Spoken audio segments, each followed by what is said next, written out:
One of the nice things about where my kids are at right now is they're young enough that I don't have to ask them when I'm going to tell an embarrassing story about them.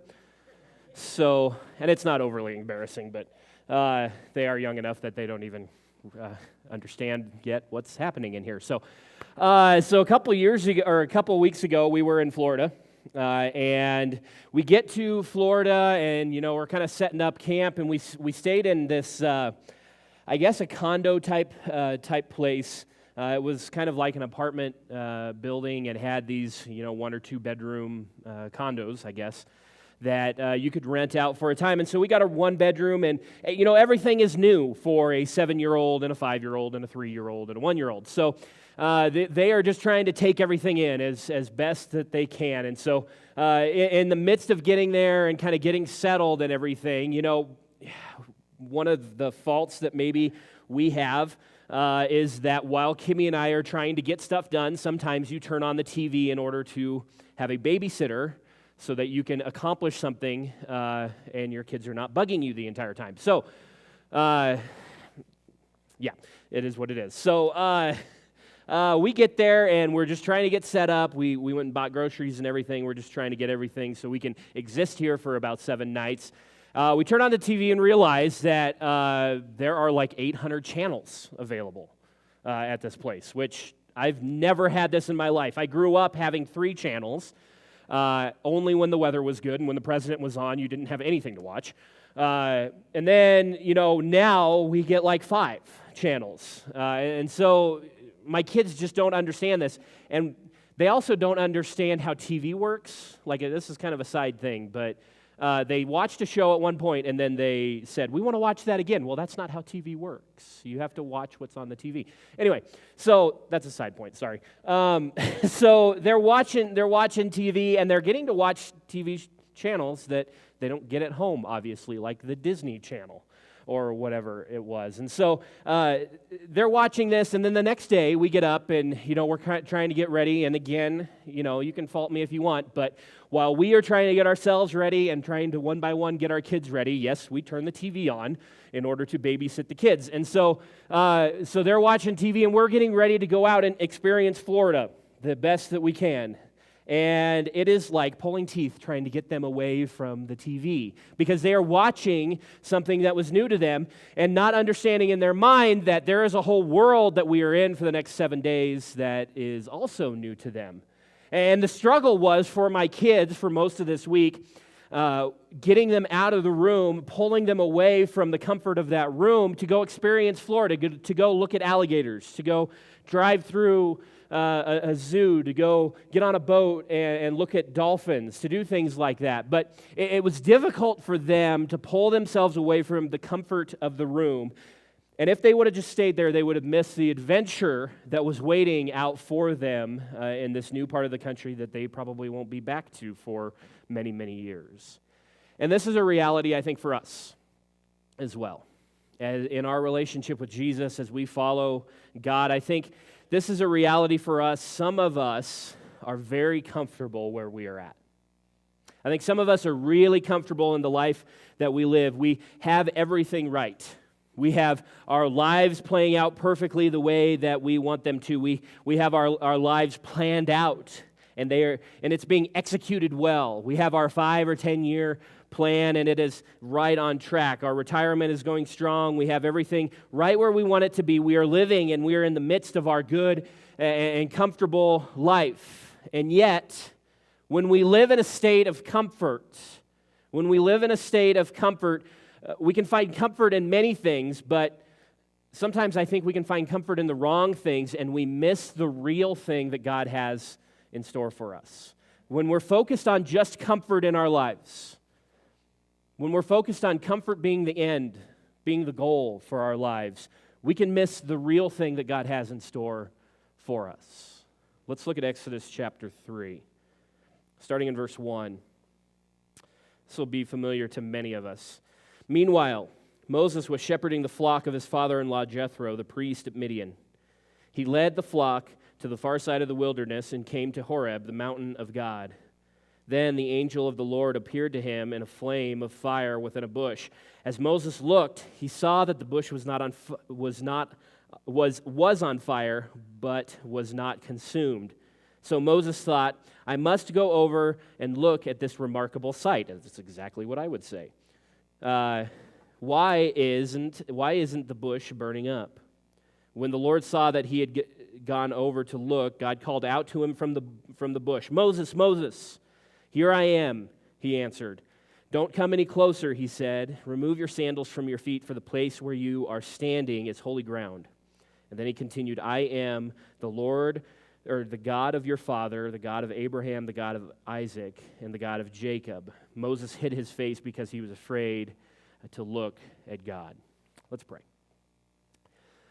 Father, as we spend just a few moments unpacking this one little bit of Moses' life, and as we spend a little bit of time looking at our own lives and looking at the comfort level that we may be striving for, Father, I just pray over these next few moments that you would speak to us and that you would grow us and use these words to pierce our hearts and to move here in this place. And Father, let my words be your words. And Father, accomplish here what you want to in our hearts and in our lives.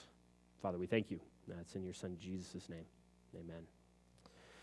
And so we find ourselves here in the midst of a very familiar story of Moses, right? Many of us grew up understanding the story of Moses. We talked about it in church. Maybe, if you didn't, you watched The Prince of Egypt. Any takers on that one? Prince of Egypt. The only thing different is that Mariah Carey's not going to come out and sing to us in a little bit. So I'm glad that 3 people got that one. That's great.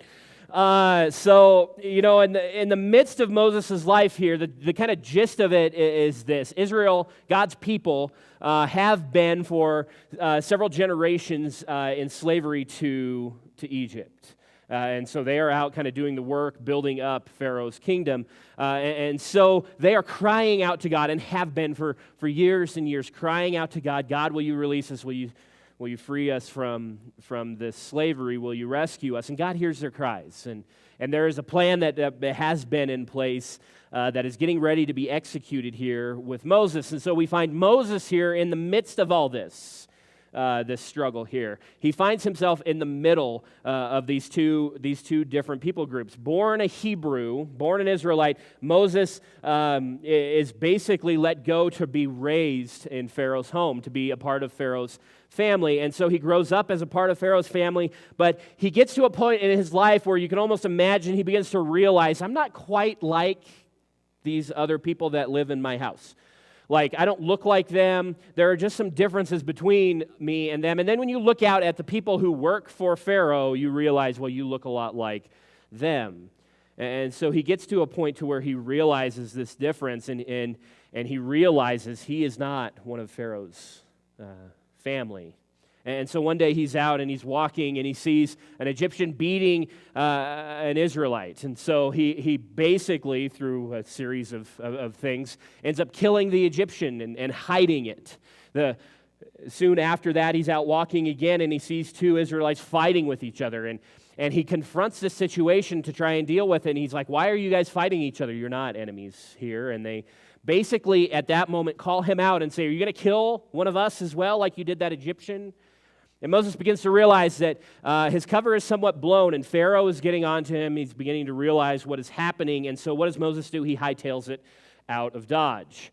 He gets out of there, and he trucks out towards the wilderness. And you could preach a sermon about how are we supposed to respond in the midst of crisis, in the midst of turmoil or frustration, or when you're caught in the midst of trouble, and how fear and shame and frustration can push us to flee a situation. We'll save that for maybe a different time. But we find Moses then running away from the situation in the midst of crisis. And now we find ourselves in Exodus chapter 3. Moses is in a very different place in his life. He's on the other side of crisis. We now find him with a new life, with a new family, with a very comfortable life, you can imagine. He has his job, he has his duties, he goes out and he fulfills them. He has his family, he has a new wife, and you look at him and you could say that Moses has his life together, like everything is good for him. And many of us would look at that as the goal, like he has accomplished what he needs to in his life. All he needs to do is kind of live this out. He's no longer a runaway. Everything is good for him. Everything's good in Moses' life. He's comfortable. And yet in the midst of that comfort, in the midst of everything being pretty good for Moses, God taps him on the shoulder. God calls him out of that. And you know how the story goes here, right? God calls him from a burning bush, and Moses approaches him. God tells him to go back to Egypt. That's certainly a comfortable future for him there. Go back to Egypt, confront Pharaoh, lead God's people out of slavery in Egypt, is what God calls him to do. It sounds like a comfortable life for his future that God's calling him to. I don't know what you think, but this has to be a super awkward prospect for your future. This has to be a super uncomfortable situation. I think that at some point, if we think the goal in life is comfort, we look at this and we go, well, he's going backwards from what the goal is. Moses would be going backwards from achieving comfort. If comfort's the goal, then he says no to God and he stays there and he continues to do what he has been.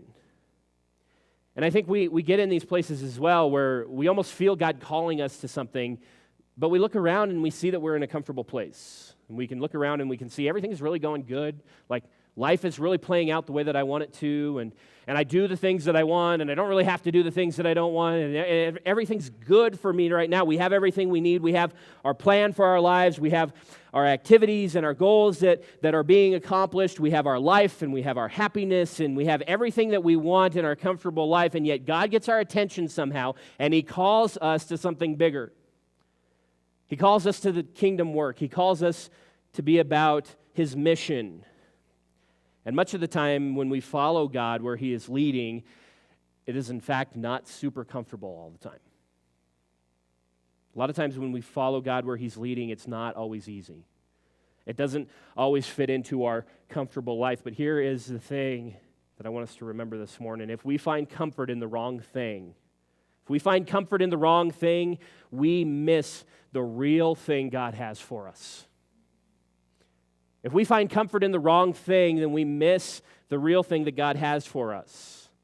And I think we see that in Moses here. He could have stayed with the comfortable thing, but God calls him from a burning bush. And so what does Moses do? He turns and he looks. He turns away from the comfortable thing and he looks to what was going on. And he has a comfortable life. Like, let's just look and realize that Moses is probably living pretty good right now. He's got his new family. He's got his new people. He's got his job. He's got his, responsibility of going out and watching the sheep. And in the midst of doing the comfortable thing, God calls to him, and he turns away from the comfortable thing, and he looks to where God is calling. He turns away from the flock that was there, and he looks towards God in that moment. And church, we have to be willing to look towards where God is calling us. We have to be willing to turn away from what's comfortable in our lives sometimes towards where God is calling us. We have to be willing to turn away from the plans that we have for our life. We have to be willing to turn away from the comfortableness that we have. We have to be willing to turn away from coasting through life in order to see the thing that God has for us and for our future. Church, can you do this? Can you look away from the comfort and ask, God, what are you calling me to? Can we look away from the comfort in our lives and ask, God, what are you calling me to? And this is where we find Moses. And so Moses moves towards God. In this moment, he turns away from the comfortable and he moves towards God. And what does God do in that moment? He says, stop. Take off your shoes. Take off your shoes. Why? Because this is a holy place. Because this place, you are going to experience the fullness of God. And we don't want anything separating that. I think the dangerous thing for us as people, the dangerous thing can happen for anyone really when we begin to look towards God, we begin to follow him, and we begin to get comfortable in the routine or whatever the new normal is while we are following God. Whatever God is doing around us, God is moving, God is using us, He's doing things around us, and we may be a part of that, and yet it becomes routine for us. It becomes normal for us. It's dangerous to begin following God and then get to a place to where you're just going through the motions. And we begin to coast through that. We show up, we do what we're supposed to do, and then we leave and we miss what God is truly doing around us. We miss how holy the place is. We miss the awesomeness of God. Suddenly ministry or kingdom work or church or Bible study or small group or whatever it is that we are doing just becomes routine. It can become familiar. It becomes a part of what we do, and we miss the holiness. We miss the awe. We miss the power of God. Don't get so comfortable that you miss what God is really doing around you.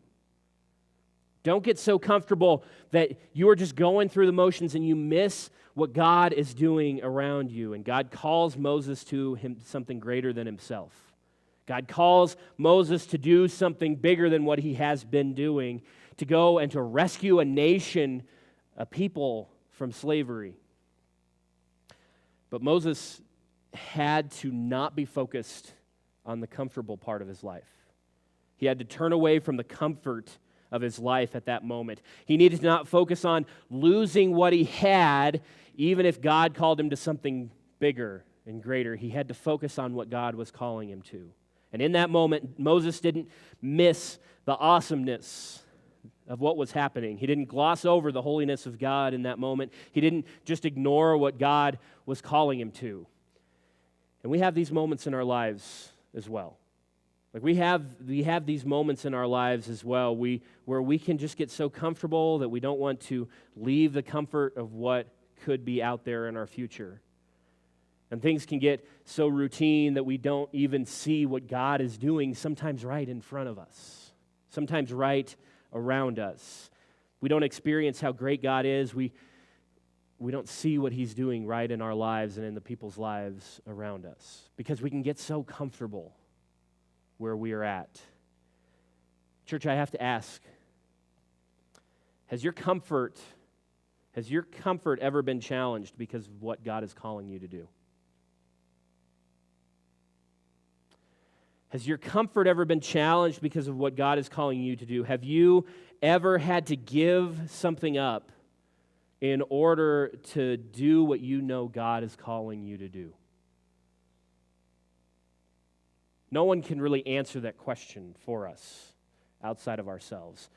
No one can really answer the question of have you ever had to change your lifestyle in order to do what God has called you to do? Or have you ever had to change your schedule or your routine in order to do what God has called you to do? Or have you ever had to give up a little bit of money in order to do what God has called you to do? Have you ever had to give some resources in order to do what God has called you to do? Have you ever had to change your priorities or your preferences in order to do what you know God has called you to do? What has doing what God is calling you to do cost you?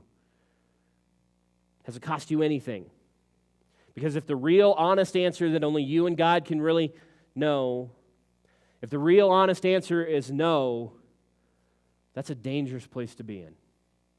It's a dangerous place to be in. Author Will Vinning, he writes this. He says, "We must fight the never-ending urge to seclude ourselves in our climate-controlled castles.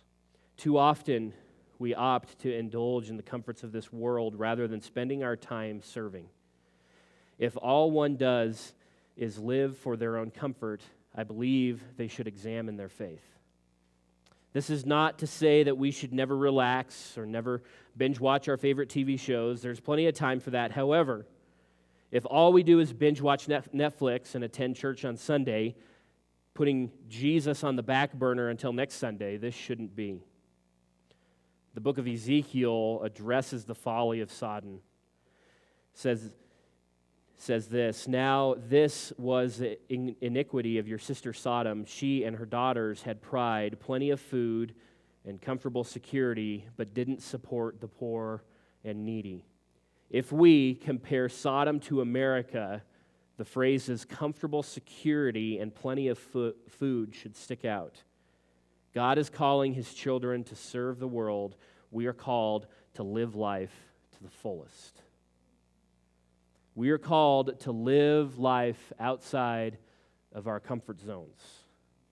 We are called to step out and to make something or someone else the priority in our life. We are called to make Jesus the most important thing in our life, regardless of what that means and regardless of how that impacts our life. And yet the American church, if we're being really honest, the American church, with Cheyenne, Wyoming being no exception to that, the American church idolizes comfort.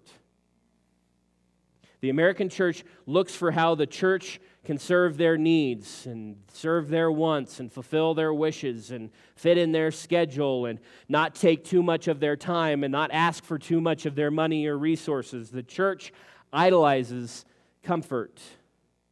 And yet I read through the Gospels, and I don't think anybody can read through the Gospels or look at the New Testament church without seeing a very different church that we are called to. Jesus calls us to live a life that we give up in order for the kingdom. We're called to a life of pointing people towards God. We're called to put everything else second to following God. And it changes everything. And it changes how we live our lives. It changes what's important for us. It changes how we use our resources. It changes how we live out our lives. It changes how we use everything in our lives. And it changes lives around us. When we can act on the plan God has before our own plan, when we are able to see the opportunities that God puts in front of us, when we see the needs of others that we can help with, when we can serve people in ways we never thought of before, we can impact other people. And as a church, imagine what could happen. Imagine what could take place in this building and in this city if we all would do this. If our church would selflessly follow where God is leading, we would be able to make a huge impact in this city. Imagine the change that would happen if each one of us simply allowed God to control our lives and allowed ourselves to step out of our comfort zone even just a little bit. And we followed where He leads. Church, don't miss the real things that God has in store for you because you find comfort in the wrong things. Don't miss the impact that you can have in people's lives for the kingdom because we're focused on the comfort of our own life. It changes us. It changes people around us. It can change communities. It can change the world. Let's pray.